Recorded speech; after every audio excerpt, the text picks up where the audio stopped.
사랑하는 가나다 강림교회 성도 여러분, 온라인 수요예배로 함께 하시는 성도님들을 주님의 이름으로 환영합니다. 우리 이 시간 함께 성경 봉독하도록 하겠습니다. 오늘 하나님이 우리에게 주신 말씀은 사사기서 21장 25절의 말씀입니다. 우리 다 같이 한 목소리로 함께 합독하도록 하겠습니다. 함께 봉독하겠습니다.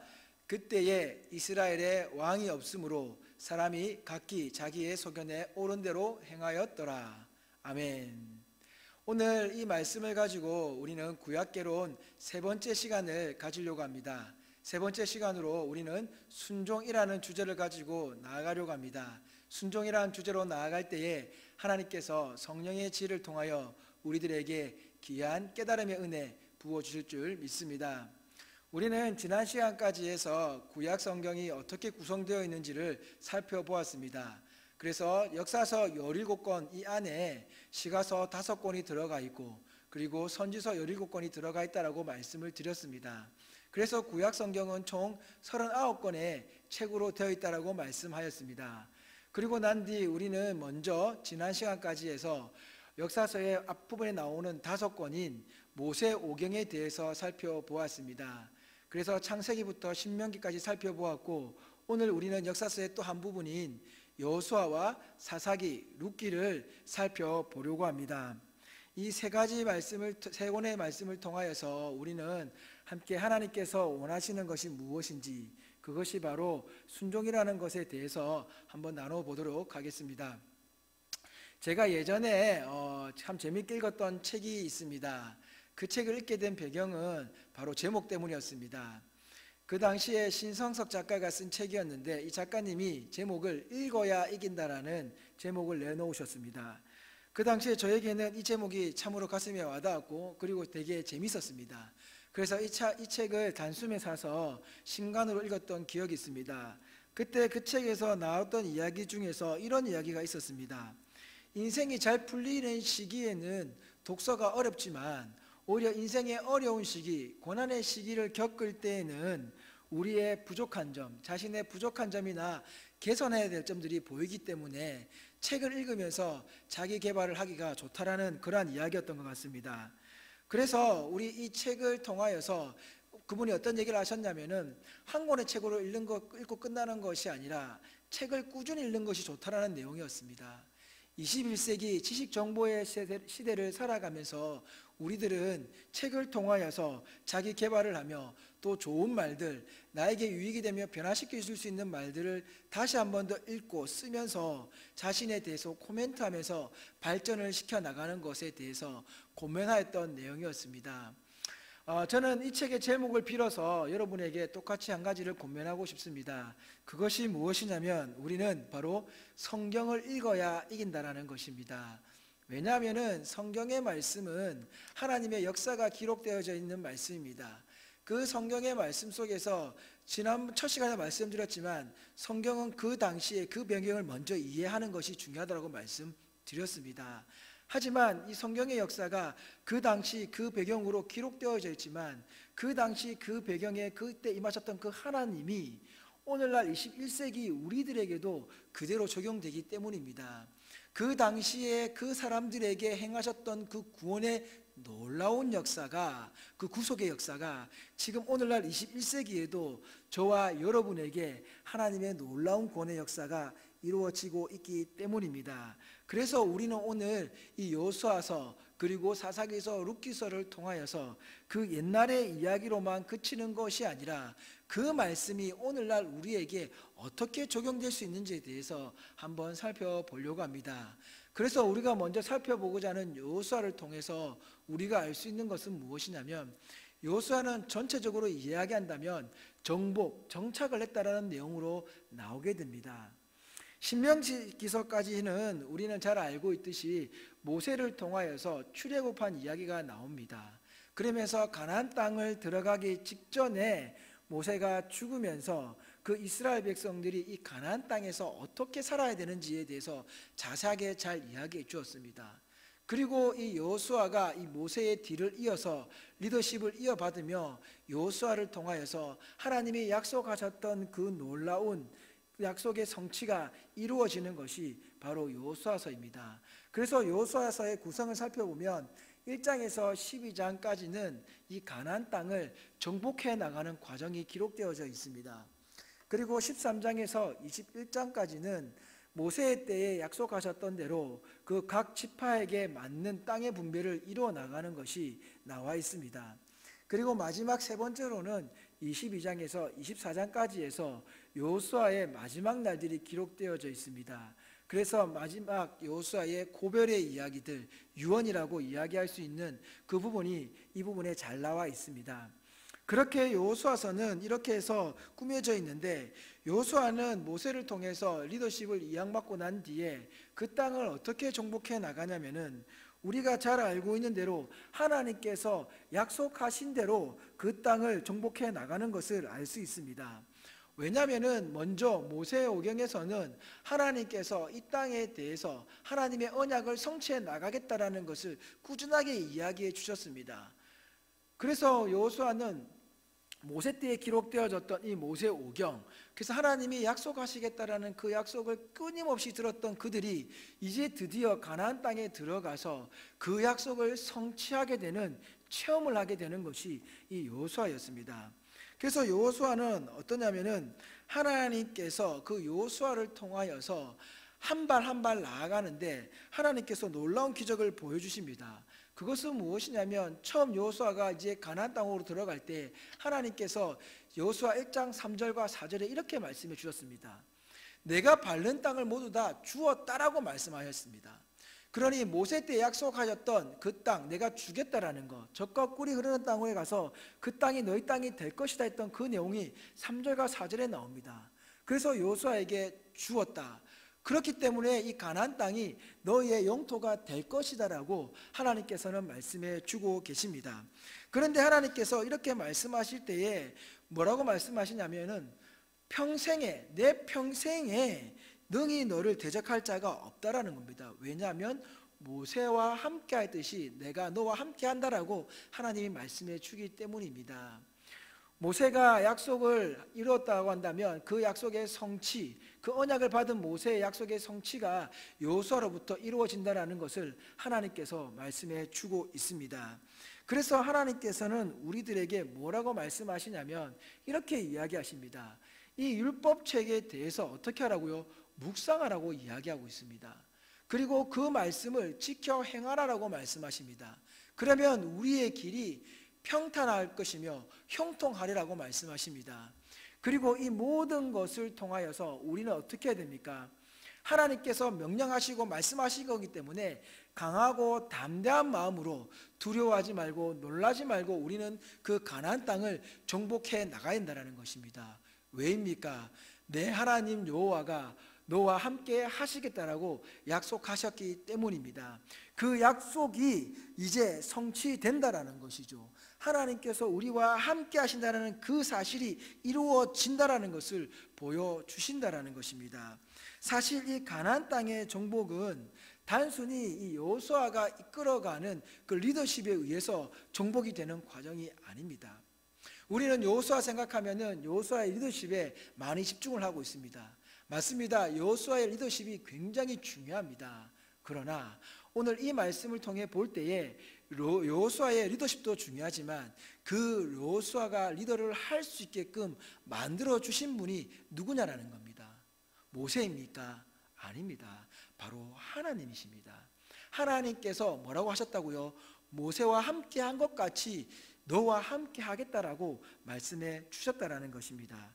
그래서 여호수아는 이 모세와 함께 하셨다는 그 하나님을 믿고 강하고 담담으로 나아갈 때에 하나님께서 그 땅을 정복시켜 준다는 사실을 알 수 있습니다. 즉 이 여호수아를 통해서 우리가 알 수 있는 것은 그 땅을 정복하고 정착할 수 있는 근본적인 이유는 무엇이었느냐?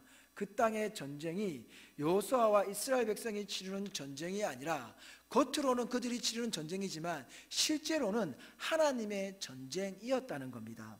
하나님께서 그 땅에 전쟁을 일으켜 주셨기 때문에, 그 땅을 전쟁을 승리로 이끌어 나가셨기 때문에 가능했다라는 것입니다.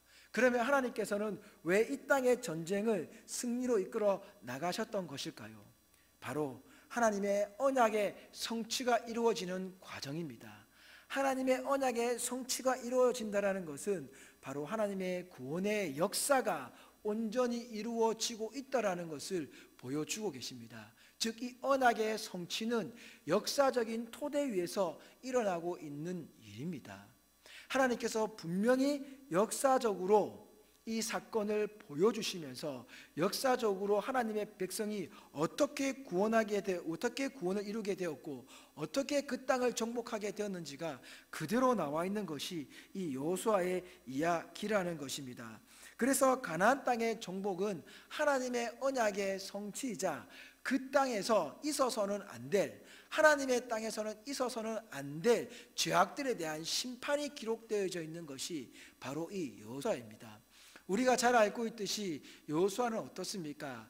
그 땅을 하나님께서 어떻게 하라고 이야기하십니까? 그 땅에 대해서 하나님께서는 진멸하라고 말씀하셨습니다.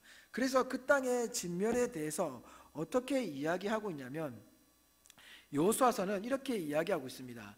하나님께서 그 땅을 점령하게 될 때 모든 가나안 민족을 진멸하라라고 말씀하였습니다. 즉 하나님의 이 거룩함에 어긋나게 되는 모든 것들을 제거하라는 것입니다. 이 이야기는 이미 모세오경을 통하여서 하나님이 우리에게 분명하게 말씀해 주신 것입니다. 그래서 하나님께서는 그들에게 온전히 이 모든 것들을 이루게 하시기 위해서 하나님께서 전쟁을 친히 치러 주십니다. 사랑하는 성도 여러분, 우리가 하나님의 이 언약에 대해서 우리가 알 수 있는 것은 무엇이냐면 하나님의 언약의 이 성취가 어떻게 이루어지느냐, 바로 순종에 의해서 이루어진다라는 것입니다. 여러분 한번 생각해 봅시다. 우리가 잘 알고 있는 이 여리고성의 대표적인 정복의 이야기, 여리고성 이야기를 살펴보면 어떻습니까? 여리고성이 여호수아의 용맹함 때문에, 여호수아의 리더십 때문에 이스라엘 백성들이 잘 훈련되어서 그 여리고성을 점령하였습니까? 아니지 않습니까? 그 여리고성은 하나님의 말씀에 온전히 순종하였기 때문에 옳도 당토 안 하는 그러한 말씀이었음에도 불구하고 도저히 우리 인간의 이성적으로는 이해가 되지 않는 방식임에도 불구하고 그들은 총 13바퀴를 돌면서 어떻게 됩니까? 여리고성 주변을 돌면서 그 여리고성을 무너뜨리는 놀라운 기적을 맞이하게 됩니다.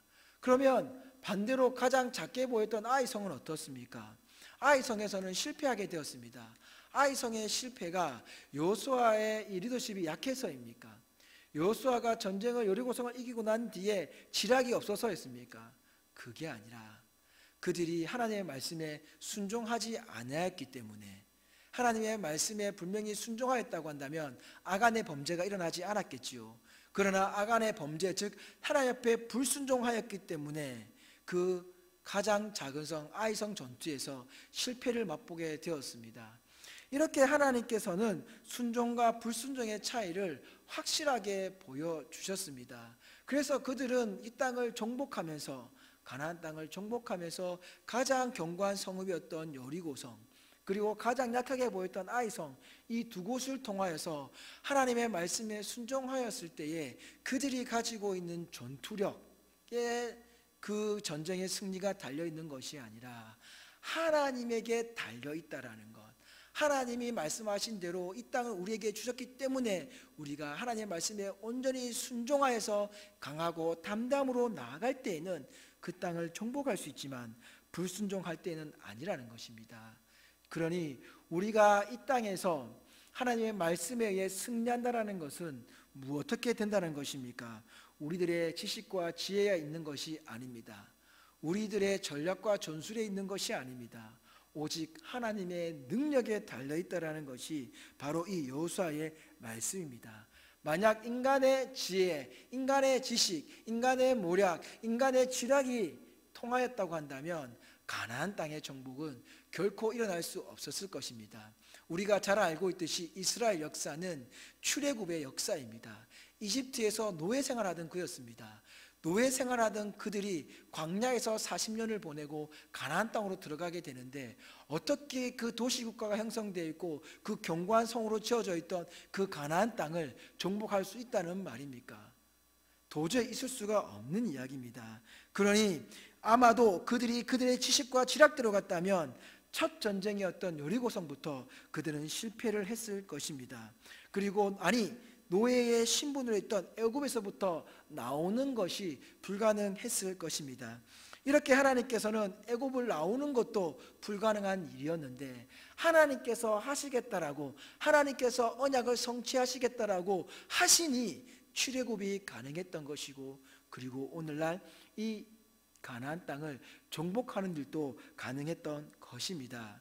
그래서 저는 개인적으로 이 여호수아서가 모세오경과 더불어서 함께 묶여져 있었으면 좋지 않았을까라는 생각도 해보게 됩니다. 그렇지만 우리 또 신학자들이 더 정확하기 때문에 모세오경, 그리고 이 모세오경에서 모세가 들어가지 못했지만 여호수아를 통하여서 하나님께서 이루어 가시는, 즉 하나님은 사람을 통해 이루어 가시지만 그 사람 때문에 하나님의 언약이 바뀌는 것이 아니라 하나님께서 그 사람들을 통하여서 이루어 가시는 역사를 알 수 있습니다. 그것을 깨달았던 여호수아가 마지막에 가서, 땅을 다 분배하고 난 뒤에 마지막에 가서 이렇게 이야기합니다. 우리 다 같이 여호수아서 2장 15절의 말씀을 함께 읽어보도록 하겠습니다. 같이 읽겠습니다. 그러나 여러분은 여호와를 섬기고 싶지 않을지 모르오. 여러분은 오늘 스스로 선택하시오. 누구를 섬길 것인가를 결정하시오. 여러분은 여러분의 조상이 유프라데스 강 저쪽에서 경배하던 신들을 섬길 수도 있고 이 땅에 살던 아모리 사람들의 신들을 섬길 수도 있소. 그러나 나와 내 우선은 여호와를 섬기겠소. 아멘. 쉬운 성경 버전으로 한번 읽어보았는데, 여러분, 여호수아가 마지막에 가서 그 땅을 정복하고 분배하고 난 뒤에 뭐라고 이야기하고 있습니까? 우리는 스스로 선택하라라고 이야기를 합니다. 결정하라라고 이야기를 합니다. 그러면서 했던 얘기가 조상들이 섬겼던 이방신들, 그리고 지금 이 가나안 땅에 남아있는, 가나안 땅에서 살던 사람들이 섬기던 그 신을 섬길지, 그러나 나와 내 후손은 오직 하나님만을 섬기겠다라고 말씀을 합니다. 여러분, 이거는 우리에게 선택권이 달려있기 때문에 너희들이 선택하라는 이야기가 아닙니다. 우리의 선택은 하나님이 아니면 안 된다라는 것을 말씀하고 있습니다. 즉 무엇입니까? 그 땅에 머물러 있던 그 이방신들을 제거해야 된다라는 것이 지금 여호수아의 간절한 마음이라는 것입니다. 그래서 나와 내 후손은 여호와를 섬기겠다라고, 우리 섬기는 것이 바르다라는 것입니다. 여호수아는 그들의 리더였습니다. 그들의 리더였기 때문에 가장 바른 방향을 제시하고 있는 것입니다. 그것이 무엇입니까? 하나님을 선택하는 것입니다.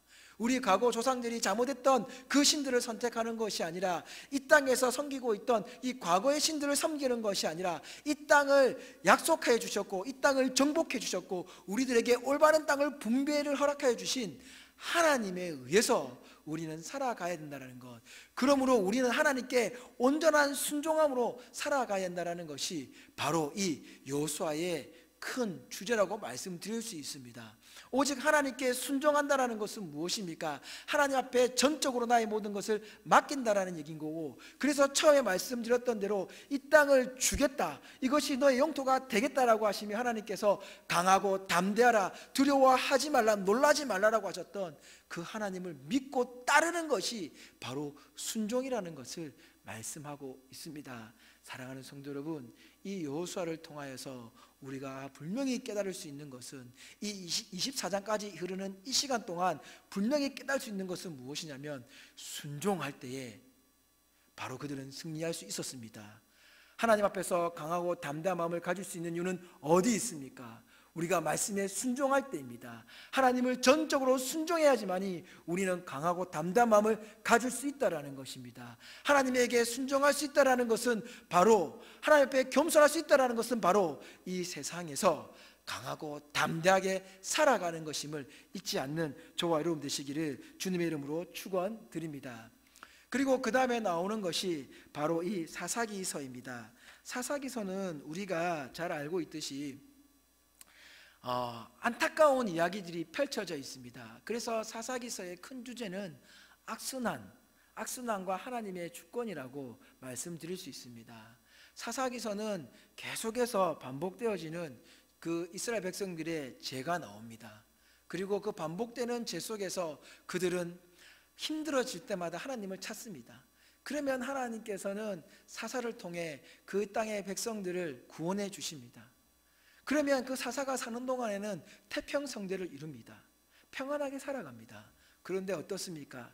그 시간이 또 그 사사가 죽고 나면은 그 이스라엘 백성들은 거짓말처럼 또 죄악으로 빠지게 됩니다. 그러면 또 하나님이 또 그 주변 국가들을 이용하여서 그들을 치십니다. 그리고 그들에게 벌하시고 그들은 또 고통 속에 살아가며 또 하나님을 찾습니다. 그러면 하나님이 또 사사를 보내주시면서 그들을 구원해 주십니다. 그러면 또다시 그 사사가 죽고 나면은 또다시 죄악을 저지르는 것이 반복되어져 일어나는 것이 바로 이 사사기서의 내용입니다. 그래서 여호수아서는 어떻습니까? 정복하고 땅을 분배받았습니다. 정착하게 됩니다. 그런데 정착한 땅에서 잘못된 일을 계속해서 반복하게 일어나는 그 악순환이 일어나는 것이 사사기라는 것을 명심하시면 이어가지게 됩니다. 그래서 여호수아에 서서 정착을 했는데 그 정착이 잘못된 정착으로 흘러가고 있는 것이 지금 사사기서의 내용입니다. 그래서 사사기서는 살펴보면 어떻게 나오냐면 먼저 1장에서 3장 6절까지는 서론의 내용으로서 왜 악순환이 벌어지게 되는지에 대한 원인이 나오게 됩니다. 그리고 두 번째로는 3장 7절부터 6장 7절부터 해서 16장까지는 본론의 이야기로서 반복되는 악순환의 이야기, 우리가 잘 알고 있는 12명의 사사 이야기가 나옵니다. 대사사, 소사사라고 해서 나누어지죠. 그리고 난 뒤에 세 번째 마지막으로 나오는 것이 17장에서 21장까지 결론이 나오게 됩니다. 이 결론이 바로 각자의 소견대로 옳은 대로 행하였다라는 그 내용이 나오는 장입니다. 이렇게 해서 사사기서는 악순환이 자꾸 변해가면서 나오고 있는 것이 바로 이 사사기서의 내용입니다. 그러면 우리는 먼저 이 사사기를 통해서 알 수 있는 것은 무엇이냐면 하나님께서 이 사사기서를 통해서 우리들에게 분명히 말씀해 주고 있는 것은 바로 하나님의 주권에 대해서 이야기해 주고 있는데 우리가 하나님 말씀에 대해서 순종하며 살아야 된다는 것이 여호수아서의 이야기였는데 사사기서는 그렇지 못합니다. 어떻게 되냐면 사사기서의 2장 10절에 가면 이러한 말씀이 나옵니다. 그때 여호수아 같은 세대 같이 살던 시대의 사람들이 다 죽습니다. 그리고 그 후에 자녀들이 나타나면서 자라게 되는데 그 자녀들이 뭐라고요? 여호와를 알지 못했다라고 이야기합니다. 여호와께서 이스라엘을 위해 어떤 일을 하셨는지 알지 못했다라고 나오고 있습니다. 이 말씀이 여러분 굉장히 중요합니다. 왜냐하면 여호와를 알지 못했다면 정말 그들이 알지 못했을까요? 여호와를 진짜 알지 못했다고 한다면은 그들은 정말 어려울 때 하나님을 찾지 못했을 것입니다. 그런데 여호와를 알고 있는데 무엇입니까? 전적인 순종을 해야 되는 여호와로 알지 못했다라는 겁니다. 여호와께서 이스라엘을 위해 어떤 일을 하셨는지도 알지 못했다라고 이야기하고 있습니다. 즉 하나님께 전적인 순종에 의해서 그 땅에 정착할 수 있었다라는 것을 그들이 온전히 깨닫고 있지 못했다라는 것을 이야기하고 있습니다. 그래서 그 자녀들은 여호와를 알지 못했다라고 이야기하는 것이 아예 몰랐다라는 것이 아니라 하나님을 어설프게 알고 있었다라는 겁니다. 사랑하는 성도 여러분, 우리 21세기를 살아가는 우리는 지금 어떻습니까? 지금의 세대들이 하나님을 온전히 알아가는데 노력하고 있습니까? 처음에 말씀드린 대로 읽어야 이긴다라고 했는데 하나님의 말씀을 알아야 되는데 성경이 주어진 이유는 하나님을 알리기 위함인데 우리는 정말 그 하나님을 알아가고 있냐라는 겁니다. 우리의 다음 세대가 정말 하나님을 알아가고 있냐라는 것입니다. 그러지 못할 때 일어나는 일이 지금 사사기서에서 기록되어져 있습니다. 무엇입니까? 이 사사기서는 하나님을 알지 못했기 때문에 어떤 일이 벌어지느냐, 그들의 이 악순환의 악의 원인이 바로 하나님께 배교하는 일, 하나님을 버리는 일이었습니다. 사랑하는 성도 여러분, 여기서도 마찬가지입니다. 하나님께 배교했다라는 것, 하나님을 자신의 마음속에서 없앴다라는 것 아닙니다. 하나님을 자신의 마음 여러 가지 신들을 섬기는 방 중에 하나의 방으로 만들어 놓았다라는 겁니다. 우리는 하나님 앞에 온전해져야 됩니다. 하나님의 거룩한 백성으로, 그 거룩하신 하나님의 거룩한 백성으로 우리는 온전히 하나님을 섬겨야 되는데, 이 이스라엘 백성들은 어떻습니까? 어떻게 하나님이 그들을 구원하셨는지, 어떻게 할 때 그들이 이 땅을 정복하며 살아갈 수 있는지에 대해서 온전히 배우지 못했기 때문에 그들은 하나님에 의해서 그 주변 국가들에 의해서 그들이 고통을 당하게 되었다라는 것입니다. 그래서 그들은 바알신을 섬기면서 그 땅의 음란의 문화에 빠지게 되었습니다. 아세라신을 섬기면서 그 땅에서 하나님을 배신한 채 살아가게 되었습니다. 그래서 때로는 하나님보다 그들을 더 높게 높였으며 항상 하나님은 그들의 뒷전에 있었습니다. 그러다가 어쩌면 그들은 찾다가 너무 힘들어서 찾다가 마지막에 찾았던 것이 하나님일지도 모르겠다는 생각을 하게 됩니다. 아니, 그랬을 겁니다.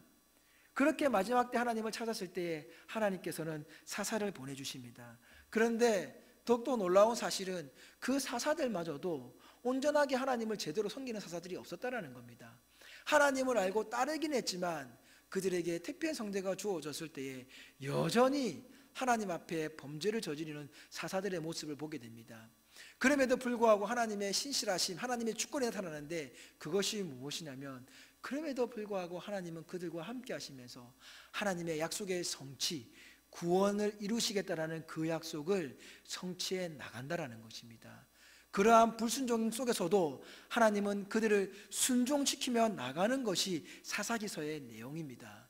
그들이 어느 정도로 불순종을 하느냐, 가면 갈수록 불순종하는데 바로 우리 사사기서 17장 6절, 18장 1절, 19장 1절, 그리고 21장 25절에 나오는 것처럼 그때에 왕이 없었으므로 자기의 소견에 옳은 대로 행하였다라고 나오고 있습니다. 여기서 왕이라는 것은 여러 가지 의미를 둘 수 있습니다. 그러나 기본적으로 아시죠? 신정 정치를 이야기하는 것이죠.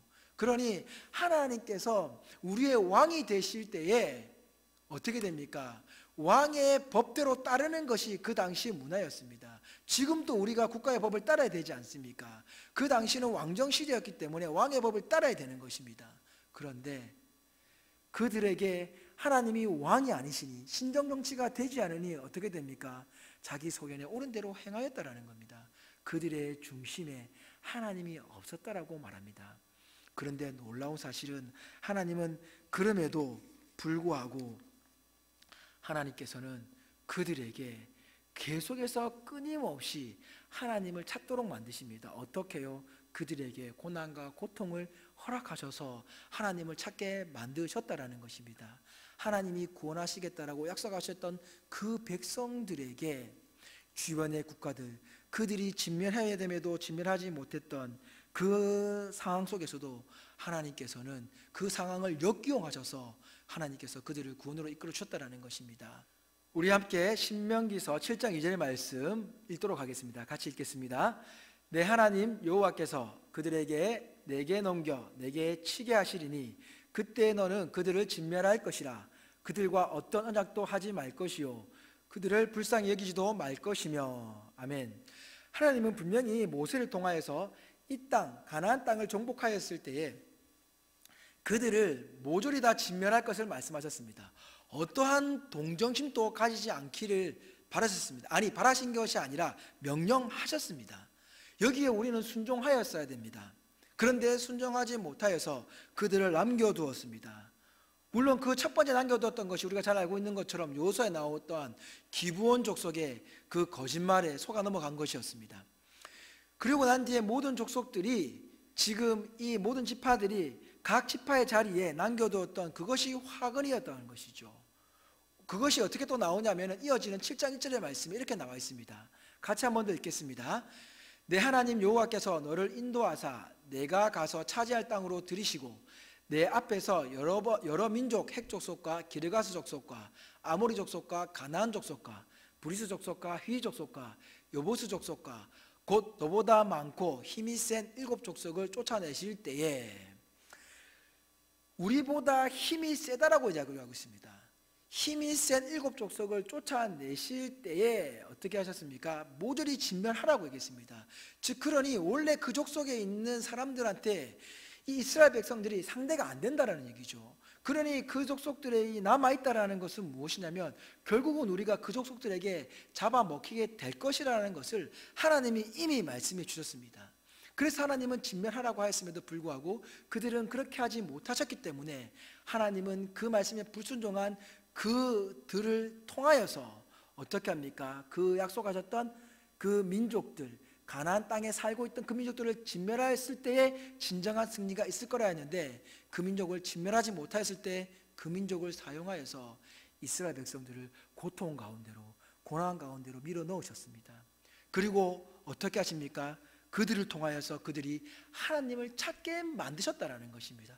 이것이 하나님의 신실하심입니다. 이것이 바로 하나님이 우리를 구원하시겠다라는 그 하나님의 주권적인 역사라는 것을 말씀해 주고 있습니다. 그래서 이 신명기서 이 말씀처럼 하나님께서는 그 약속을 지키지 못하였지만 그 약속을 기억나게 하시며 그들에게 하나님이 어떤 분이신지를 끊임없이 알려주고 계시는 그 신실하신 하나님이 나타나는 것이 바로 이 사사기서의 말씀입니다. 그런데 안타깝게도 사사기서를 마무리할 때에는 우리가 잘 알고 있는 말씀대로 이스라엘의 왕이 없으므로 각자 각기 자기의 소견에 옳은 대로 행하였다라고 말씀하고 있습니다. 우리의 진정한 왕은 누구이십니까? 하나님 아버지이십니다. 그 하나님 아버지를 우리가 믿고 따르는 것이 무엇입니까? 순종입니다. 우리가 순종하였다라고 한다면 무엇입니까? 여호수아 때 말씀하였던 것처럼 강하고 담대한 믿음을 가지고 우리보다 훨씬 더 힘이 센 그 가나안 땅의 민족들을 하나님께서 하나님의 전쟁이기 때문에 승리케 주신다라는 그 말씀을 믿고 나가는 것입니다.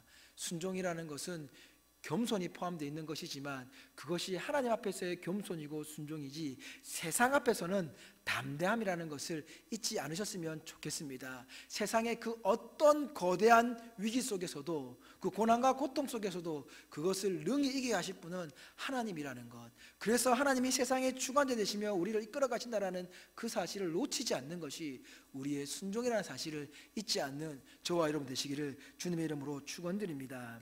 그리고 우리가 다음으로 알 수 있는 것, 오늘 마지막으로 가게 되는 룻기입니다. 룻기에서는 하나님의 놀라운 은혜가 기록되어 있습니다. 왜냐하면 룻기의 배경은 사사시대를 배경으로 하고 있습니다. 우리가 조금 전에 사사기서를 살펴보았듯이 사사기서는 굉장히 암울한 시대, 악순환이 반복되었던 이스라엘의 구원의 역사로 본다면 굉장히 치욕적인 역사 중에 하나라고도 볼 수 있습니다. 그런데 그 속에서 하나님의 놀라운 은혜가 어떻게 나타나느냐, 그것이 바로 룻기에서에 또 나타나고 있습니다. 사실 룻기서 하면 많은 사람들이 이렇게 생각할 수 있습니다. 여러분, 시월드, 이 요즘에 이제 이 젊은 엄마들이라 그러죠. 세댁들이 어느새부터인가 나왔던 이 시월드라는 얘기, 시월드 얘기가 나오는 것이 이 룻기서의 이야기일까요? 아니면 이 룻기는 우리가 잘 알고 있는 것처럼 나오미가 이스라엘 백성으로서 이 모압 땅, 이방의 땅에 가서 벌어졌던 이 자신의 아들이 이 이방 여인을 만나면서 벌어졌던 이런 로미오와 줄리엣 같은 그런 로맨스적인 이야기, 이루어질 수 없는 사실 사랑 아닙니까? 이스라엘 백성들이 이 이방의 여인을 만났다는 것은 말이 안 되는 얘기인데, 그런데 이방의 땅에 가서 이 여인을 취했다라는 것, 그런 거 보면은 참 있을 수 없는 일, 이루어질 수 없는 사랑을 이야기하고 있는 것이 이 룻기의 이야기일까요? 아니면 또 다르게 생각해 볼 수 있는 것이 바로 무엇이냐면 그 룻기서를 통하여서 정말 이 고부간의 갈등이 전혀 없는 아주 아름다운 모습이 나타났던 그 이야기가 이 룻기서의 말씀일까요? 그런데 중요한 것은 무엇이냐면 룻기서는 짧은 4장으로 되어 있지만 룻기서의 분명한 주제가 이 1장 16절에 나와 있습니다. 우리 같이 한 목소리를 읽겠습니다. 어머니의 백성이 나의 백성이 되고 어머니의 하나님이 나의 하나님이 되시리니 라고 이야기가 나와 있습니다. 즉 이것은 무엇이냐면 이 룻이라는 사람이 어머니가 믿고 있던 그 하나님을 알게 되면서 그가 신앙을 가지게 되면서 깨달았던 놀라운 고백이라는 겁니다. 자신은 모압의 여인으로서 이 나오미와 함께 살아간다라는 것이 어려운 일이었습니다. 사실 나오미 입장에서 보면은 그 이스라엘 베들레헴으로 따라간다는 것은 말이 되지 않는 상황이었습니다. 왜냐하면 자신의 땅 모압 땅에서 살아도 되는데도 불구하고 그가 어머니를 따라가겠다라는 것은 무엇이 있습니까? 그 고대 시대의 신들의 세계라고 하는데 그 마음의 중심에 하나님이 있었기 때문에 이 고백이 나올 수 있다라는 겁니다. 그래서 어머니의 백성이 나의 백성이 되고 내가 하나님의 백성이 되었다라는 것을 말씀하고 있죠. 그래서 어머니의 하나님이 나의 하나님이 되시리니 내가 하나님의 구원에 그 놀라우신 은혜에 동참되었다라는 뜻을 내포하고 있습니다. 룻기서가 이렇게 사사시대에 일어날 수 없었던 이방의 민족들을 통하여서 고통받았던 그들, 그러다가 사사들이 있을 때에만 평온했던 그들, 그런데 그 시대에 룻과 같은 이런 고백이 이방인으로부터 나왔다라는 것이 놀라운 은혜인 것입니다. 이 룻을 보면서 우리가 또 알 수 있는 것은 우리가 여호수아에 나왔던 라합을 통해서도 알 수 있습니다. 라합도 이방의 여인이었습니다. 여리고성의 여인이었음에도 불구하고 그 하나님의 이야기를 듣고 상천하지 하나님, 하늘과 땅의 진정한 주인 대신 주권해 주신 그 하나님을 믿고 따르겠다라는 것, 그래서 자신을 버리지 말라라고 이야기했던 것과 마찬가지로 룻도 이방인이지만 그 하나님을 온전히 자기 중심에 모셨을 때에 그 참된 그리스도인의 모습이 나왔다라는 것입니다. 온전한 순종의 모습이 나왔습니다. 이 구약의 전공자이신 그 김윤희 교수님이 이런 얘기를 하는 강의를 들었습니다. 이 히브리어 성경에 보면은 이 룻기서가 잠언서 뒤에 나온다라고 이야기합니다. 왜냐하면 잠언서 31장에 나오는 현숙한 여인의 모델이 바로 이 룻을 삼고 있기 때문이라고 이야기합니다. 룻이 현숙한 여인이라는 이유가 어디 있습니까? 이렇게 전적으로 자기 중심에 하나님이 잡혀 있었기 때문입니다. 하나님을 배교하던 시대에 하나님께 온전히 순종하였던 그 모습이 바로 룻의 모습이었습니다. 이렇게 우리는 여호수아서와 그리고 사사기서와 룻을 통해서 우리가 알 수 있는 것은 무엇입니까? 바로 하나님의 도우심이 없이는 결코 인간적인 생각이 승리를 할 수 없다라는 것입니다. 하나님의 도우심 없이는 우리의 이기적인 모습이 이 땅에서 승리하는 것이 아니라는 것을 말씀하고 있습니다. 룻 또한 보아스를 만나서 놀라운 기적의 주인공이 되었던 것은, 다윗의 자손의 어머니가 되었던 것은 그가 잘나서가 아니라, 그가 꾀가 많아서가 아니라 온전히 하나님을 마음의 중심에 두었기 때문에, 온전한 순종이 일어났기 때문이라는 것을 알 수 있습니다. 여호수아가 가데스 바네아에서 갈렙과 같이 10명의 정탐꾼과 반대하여서 강하고 담담으로 나아갔기 때문에 그는 하나님의 순종하였던 장면을 볼 수 있습니다. 그래서 그 땅을 정복하게 되는 놀라운 장면을 목격하게 됩니다. 사사기서에도 마찬가지로 하나님이 인도하시지 않으면 안 된다라는 사실을 사사들을 통해서 분명하게 보여주십니다.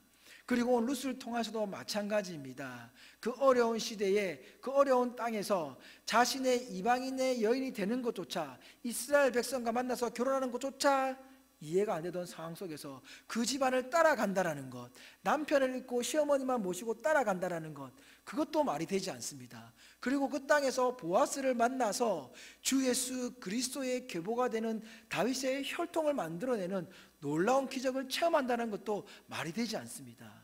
그렇습니다. 우리가 인간적인 생각으로는 말이 되지 않는 승리가 하나님께 온전히 순종할 때에는 말이 되는 승리로 나타난다는 것을 우리는 잊지 않았으면 좋겠습니다. 그리고 이것을 통하여서 말씀을 마무리하면서 여러분에게 분명히 말씀드리고 싶은 것, 온전한 순종은 어디로부터 우리가 배우게 됩니까? 예수 그리스도의 십자가 사건으로부터 우리는 배우게 됩니다. 예수 그리스도의 온전한 순종이 무엇이었습니까? 바로 이 땅에 내려오심이고, 이 땅에 내려오심이 우리를 위함이고, 우리를 위해 희생하시며 고난의 길을 가진 것이고, 그리고 그 고난의 길의 정점인 십자가에서 사람이 참을 수 없는 그 고통을 다 이겨내시며 그 십자가에 달려서 돌아가셨다라는 것 자체가 바로 온전한 순종이라는 것입니다. 그 사람들이 볼 때는 저주의 길이 하나님의 보실 때는 온전한 순종의 길이셨으며 그 온전한 순종의 결과가 저와 여러분이 구원받는 주 예수 그리스도의 부활로 나타나셨다라는 그 사실을 잊지 않는 저와 여러분이 되었으면 좋겠습니다. C.S. 루이스가 이렇게 얘기했습니다. 하나님은 기쁨을 통해 속삭이고 양심을 통해 말씀하시며 고통을 통해 소리치신다라고 말씀하고 있습니다.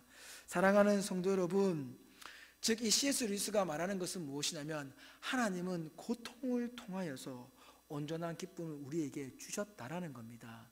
우리가 지금 고난의 순간, 고통의 순간을 걸어가고 있습니다. 이때에 강하고 담대한 마음으로 하나님께 순종하며 나갑시다.